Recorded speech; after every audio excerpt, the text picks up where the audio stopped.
Hello, everyone. This is Calculus 1, Section 2.1, the idea of limits. So this is the beginning of Calc 1 in a nutshell.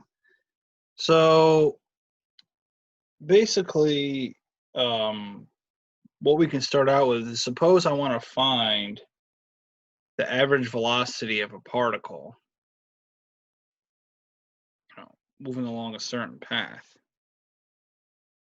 Oh, let me redo that. Let me clear the board. So say that particle's displacement is modeled by t squared minus 5t. And suppose I want to find the average velocity on the interval, where t is on the interval of 0, 1. Well, the way I find the average velocity is it's s of t1 minus s of t0 over t1 minus t0, where t is on the interval t0 to t1. So when I want to find the average velocity of this function on the interval from 0 to 1, well, that's just going to be s of 1 minus s of 0 over 1 minus 0. Now, really, this should look familiar from pre-calculus because this is really just average rate of change.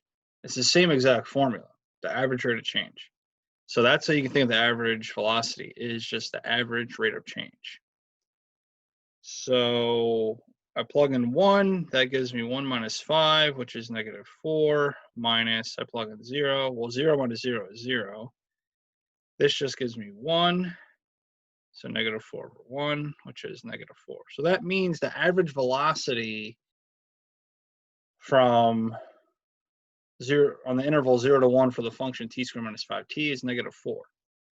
So then suppose now I want to find it, but it's on another interval where t is on, say, 2, 3. Well, it's the same process again, except it's just different values. So now it's going to be s of 3 minus s of 2 over 3 minus 2. When I plug in 3 here, it gives me 9 minus 15, which is negative 6. So negative 6. And when I plug in s of 2, that's going to be 4 minus 10, which is going to be negative 6.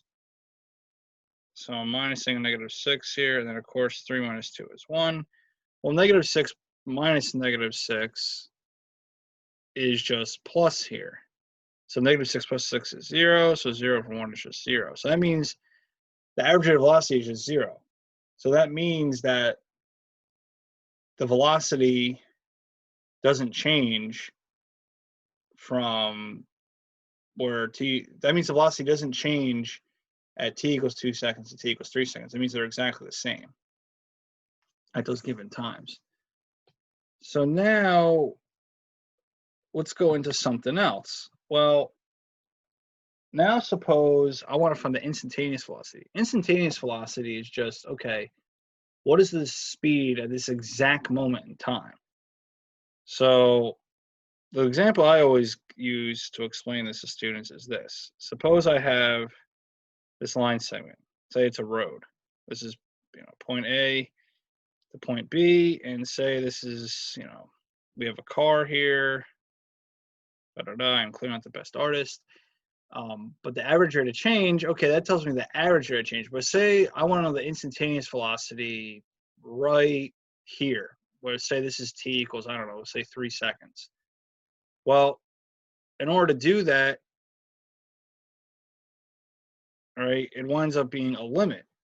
So for the example I was using with, again, s of t equaling t squared minus 5t, and say I want to know the instantaneous velocity at t equals 2. Well, that's just going to be, oh, wait, not x, my bad. Let me just erase that really quick.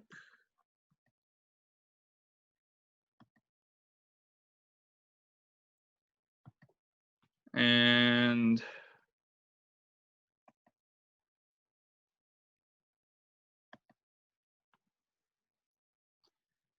so that would be limited as t approaches 2 for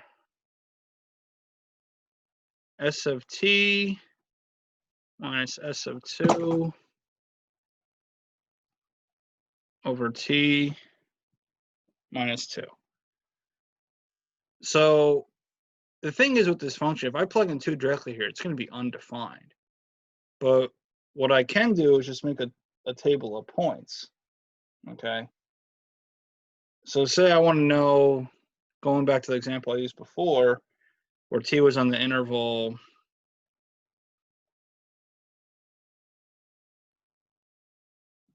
2, 3, well, what I could do there is, okay, well, if I use this here,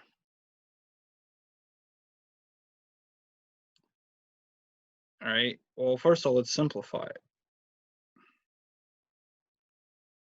T approaches 2. Well, s of t is just this. So that's literally just going to be t squared minus 5t, and then minus s of 2. I plug in 2 here. 2 squared is 4.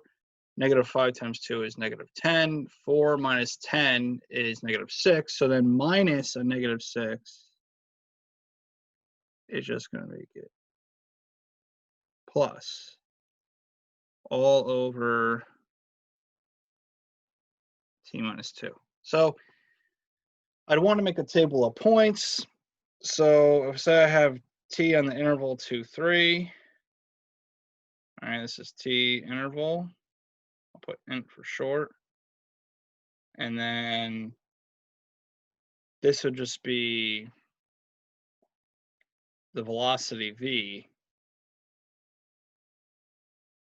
at these points. So really you're just using the average velocity. So at the point 2, 3, well, again, we know from the previous example that it's just 0. Or in the interval 2, 3, excuse me. We know that it's just 0 from the previous example. But then again, I want to find it at 2. Well, now I do 2 and then say 2.999.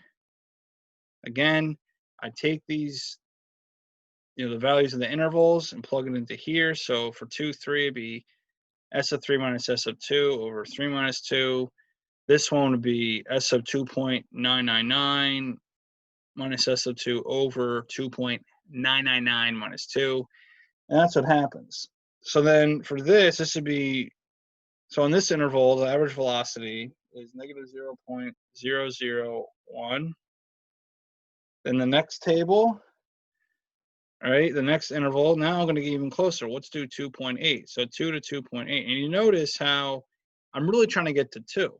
So I go 2 to 3, but if you notice, each time it's getting a little lower. So 2, 3, then 2, 2.999, 2, 2.8, and so on. So my endpoint in the interval is rapidly, I'm making it so that it's getting closer and closer to 2 each time. So 2.8 here. So the interval from 2 to 2.8, the average velocity is negative 0.2. All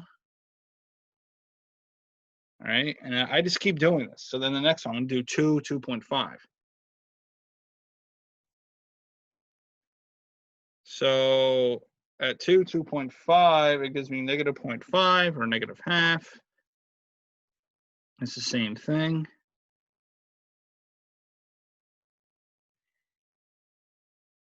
And then I can do another one. Well, let's do 2, 2.1.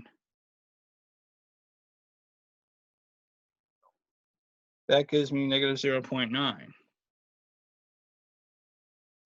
and so on. And then since I'm running out of room here, I'm going to continue this table right here and have it such that it's, say I do, now I have t in the interval 2.0001. And at that point, it gives me negative 0.9999. And then say I have another one here where I do now 2.2 to 2.00001. So as you see, I get closer and closer. So this gives me negative 0.99999. So if you notice, as I get closer to 2, well, what do you notice here? See, you have this value, this value, this value, this value. So it starts at 0, then negative 0.01. And as we go on, what's happening is this. Well, just by simple analysis, we know that, again, we have 0, excuse me, again, we have 0 here, and we have, negative 0.01, negative 0.2. So the number is getting more and more negative. And if you notice here, we're really close to 2. And I could keep doing this, like 2.8 zeros and a 1. It's going to be something like that. So it's really close to what number? Negative 0.9999 and negative 0.99999. They're very close to negative 1. So by this analysis, we can conclude that the instantaneous velocity of this position function, okay, so the instantaneous velocity of this function s of t equals t squared minus 5t at t equals 2 is just negative 1. So let me just write that down. Instantaneous velocity at t equals 2 for s of t equals t squared minus 5t is negative 1.